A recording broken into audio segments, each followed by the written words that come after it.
2026 সালে বাংলাদেশে জনপ্রতি সর্বনিম্ন ও সর্বোচ্চ ফিতরা কত টাকা? পরিবারের ছোট শিশু ও নবজাতকের জন্য কি ফিতরা দিতে হবে কিনা? এই প্রশ্ন উত্তর হলো যে নবী করিম সাল্লাল্লাহু আলাইহি সাল্লাম বলেছেন, যাকাতুল ফিতর তুহরাতান লিস-সাইমি আনিল লাগবি ওয়ার রাফাস ওয়া তু'মাতাল লিল মাসাকিন। অর্থাৎ ফিতরা হলো রোজাদারের রোজাকে রিফাইন করার জন্য। রোজাদার রোজা রেখে ভুল কিছু বলে ফেলে, অহেতুক কোনো কথা বলে ফেলে, কোনো কাজ করে থাকে যেটার ফলে রোজার গুণগত মান ক্ষুণ্ণ হয়, এ সকল ত্রুটি বিচ্যুতি থেকে রোজাকে পরিচ্ছন্ন এবং পবিত্র করবার জন্য ইসলাম ফিতরার বিধান দিয়েছে। এজন্য রমজান মাসের শেষে আমরা যে ফিতরা দিয়ে থাকি, সাদকা ফিতর দিয়ে থাকি, এটা মূলত আমাদের পুরো মাসের রোজাটাকে পরিচ্ছন্ন করার জন্য, এটাকে অন্য সব ভুল ত্রুটি থেকে পবিত্র করে আল্লাহর কাছে গ্রহণযোগ্যতার উপযুক্ত করা, এটাই হলো এই ফিতরার অন্যতম উদ্দেশ্য। ফিতরার আরেকটা উদ্দেশ্য নবী সাল্লাল্লাহু আলাইহি ওয়াসাল্লাম বলেছেন, সেটা হলো তু'মাতাল লিল মাসাকিন, মিসকিনদের খাদ্য দান কর্মসূচি। পৃথিবীর ইতিহাসে এটাই সম্ভবত সর্বপ্রথম ব্যাপক এবং সমাজের সর্বস্তরের মানুষের জন্য, দুস্থ মানুষের জন্য খাদ্যদান কর্মসূচি।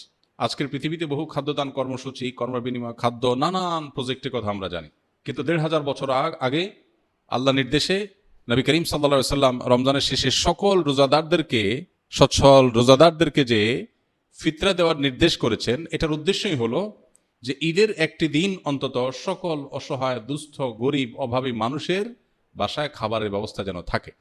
আজও পর্যন্ত পৃথিবীতে যত খাদ্যদান কর্মসূচি আছে, এর কোনোটিকে আল্লাহর দেওয়া ইসলামের এই ফিতরা ব্যবস্থাপনার সাথে কোনোভাবে তুলনা আপনি করতে পারবেন না।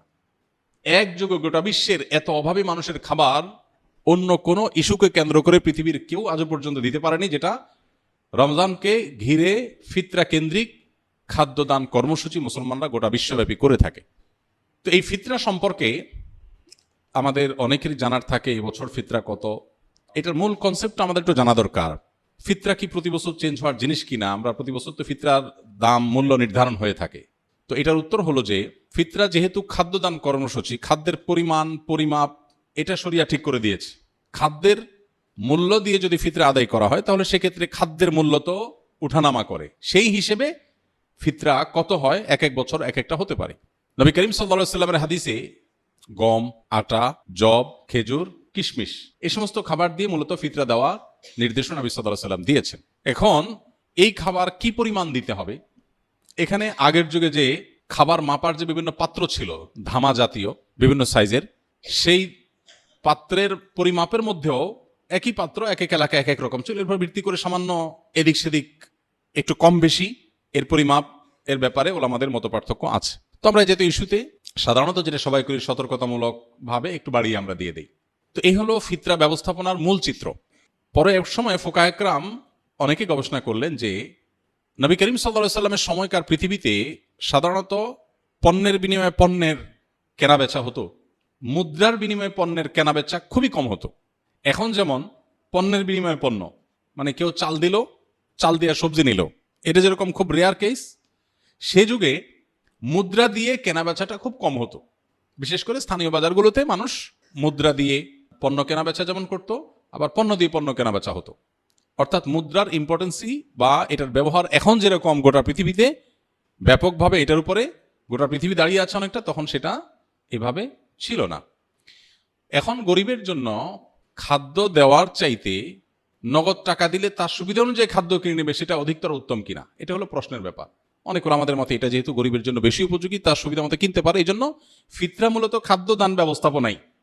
তো টাকা দিয়ে দিলে তার মতো সুবিধা করে সে কিনতে পারলো, এ হলো মূল বিষয়।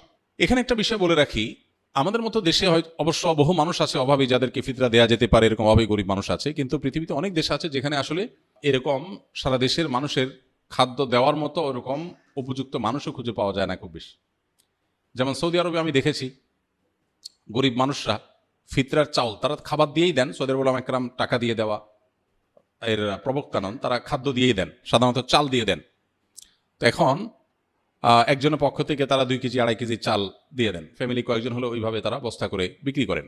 দোকানগুলোতে সব রমজান উপলক্ষে ফিতরার চাল বিক্রি হয়, বিভিন্ন প্যাকেজে 5 কেজি 10 কেজির বস্তা।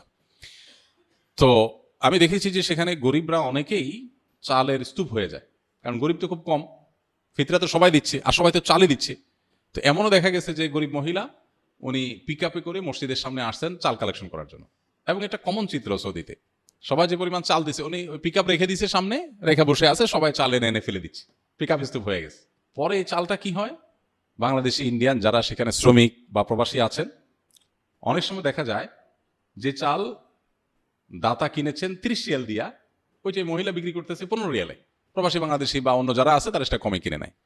তো এটাতে দিন শেষে আসলে ওই যে গরিব যে তার ক্ষতি হলো, অর্থাৎ লসটা মূলত তার হলো। এটা একটা বাস্তবতা। এর প্রেক্ষিতে ওলামায়ে আহনাফ, অনেক ওলামায়ে ইকরাম বলেন যে ফিতরা যদি টাকা দিয়ে পয়সা দিয়ে দিলে গরিবের আরো বেশি উপকার হয়, তাহলে সেক্ষেত্রে এটা দিয়েও দেওয়া যাবে, কিন্তু মূল লাইনটা হবে ওই খাদ্যকে কেন্দ্র করে। কথাটা বোঝা গেছে? তো সেই হিসেবে এই বছর সম্ভবত 110 টাকা সর্বনিম্ন, কারণ ওই যে ফিতরা তো কিশমিশ দিয়ে দেওয়া যায়, গম দিয়ে দেওয়া যায়, খেজুর দিয়ে দেওয়া যায়, অতএব ভ্যারি করে। যখন আপনি সবচেয়ে ভালোটা দিয়ে দিবেন, পরিমাণও কম বেশ আছে, এক একটা এক পরিমাণ, তো সবচেয়ে ভালোটাতে যখন দিবেন তখন দাম অনেক বেশি হবে। এই জন্য সর্বোচ্চ ফিতরা এবার ধার্য হয়েছে সম্ভবত 2800 টাকা, আর সর্বনিম্ন 110 টাকা। তো এই যে টাকা, আপনি কি টাকা দিবেন নাকি খাদ্য দিবেন? এটা যদি বলেন, আপনি যদি কোনো গরিবকে খাদ্য দিলে তার উপকার হবে, আপনি জানেন, কোনো সন্দেহ নেই। আমাদের দেশে বহু গরিব আছে যাদের খাবার দিলে আসলে চাল কেটে দিলে, ডাল বাজার করে দিলে তার উপকার হয়, তো আপনি খাদ্য দিয়ে দিবেন। আমি ব্যক্তিগতভাবে সাধারণত ঈদকে কেন্দ্র করে ফিতরার জন্য গরিব কোনো পরিবারকে সবার পক্ষ থেকে আমি চাল কিনে দিই, আর এক্সট্রা হিসেবে নিজে থেকে ঈদ উপলক্ষে আরো কিছু খাবার মুড়ি টুড়ি কিনে যাতে করে সুন্দর করে তারা খেতে পারে, এটা করি। এর শরীয়ত আমাকে শরীয়ত নির্দেশ দিয়েছে শুধুমাত্র আমাকে মৌলিক খাদ্য যে রেস্টে দিতে, তার পাশাপাশি অন্য কিছু নফল হিসাবে আমি দেই, এটা আমার নিজস্ব চর্চা। বাট এটা নিয়ে যে পরিমাণ আমাদের মধ্যে আপনার বিতর্ক, বর্ষা এবং অনেক বেশি এটা নিয়ে আমাদের দেখা যায় পাল্টাপাল্টি বক্তব্য, এটা অনভিপ্রেত। ওলামাদের এই সমস্ত ইজতিহাদি বিষয়গুলোতে, গবেষণাগত বিষয়গুলোতে একেবারে আপনার জবর কেটে কোনোটাকে সঠিক কোনোটাকে রং বলে আমরা সাধারণ মানুষ অন্তত সোশ্যাল মিডিয়াতে এটা নিয়ে পাল্টাপাল্টি করা কোনো অবস্থাতে উচিত না বা গ্রহণযোগ্য না। আর ফিতরা দেওয়ার ক্ষেত্রে বাচ্চাদের পক্ষ থেকে ফিতরা দিতে হয়। ফিতরা পরিবারের কর্তা যিনি, তার পরিবারের সকল সদস্য যারা তার অধীনস্থ আছেন সবার তরফ থেকে তিনি ফিতরা দিবেন। এমনকি যে বাচ্চা ঈদের আগের দিন জন্মগ্রহণ করেছে, আর যদি তারপরে জন্ম হয় তাহলে তার জন্য ফিতরা নেই। মোদ্দা কথা, সকল পরিবারের সকল সদস্যদের তরফ থেকে ফিতরা হবে, তবে কেউ যদি মারা গিয়ে থাকে তাহলে তার তরফ থেকে ফিতরা প্রযোজ্য হবে না।